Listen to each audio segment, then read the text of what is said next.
السلام عليكم ورحمة الله وبركاته. ازيكم حبايبي؟ عاملين ايه؟ يا رب تكونوا بخير. انا النهاردة بقى هعمل لكم الكشري.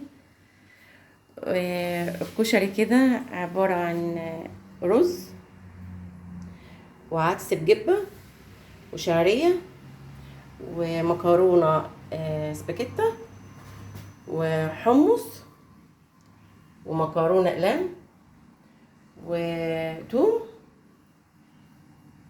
وطماطم. تمام. وهوريكم احلى كشري ممكن تاكلوه، ونسمي بسم الله. وهو يا حبايبي العدس ابو جبه اهو نستلق اهو. تمام. والمكرونه القمر دي مكرونه طبعا اقلام ومكرونه بسباكيتا مع بعض. وادي الرز ده بشعريه اهو.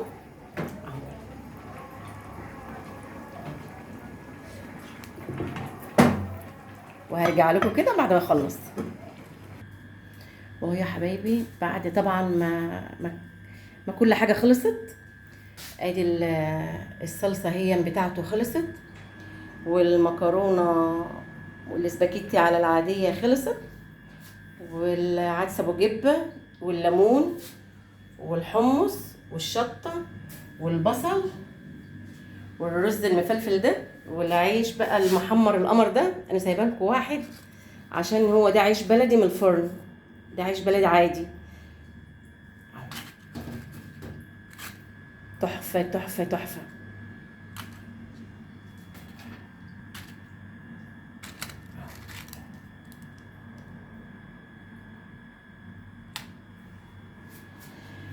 وهعمل لكم دلوقتي احلى طبق كشري، واحلى طبق كشري تحفه تحفه تحفه تحفه.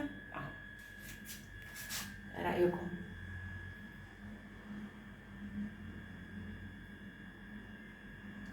وده طبعا طبق كشري لحد كده معين عزيز على قلبي من غير عدس، لان هو ما بيحبش العدس ده اهو.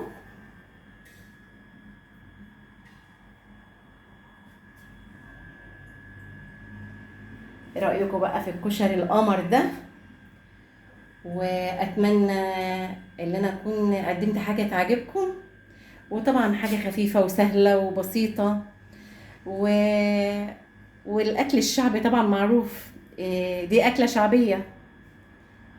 والف هنا وشفا على اللي اكل، والف هنا وشفا للي شاف. مع السلامه.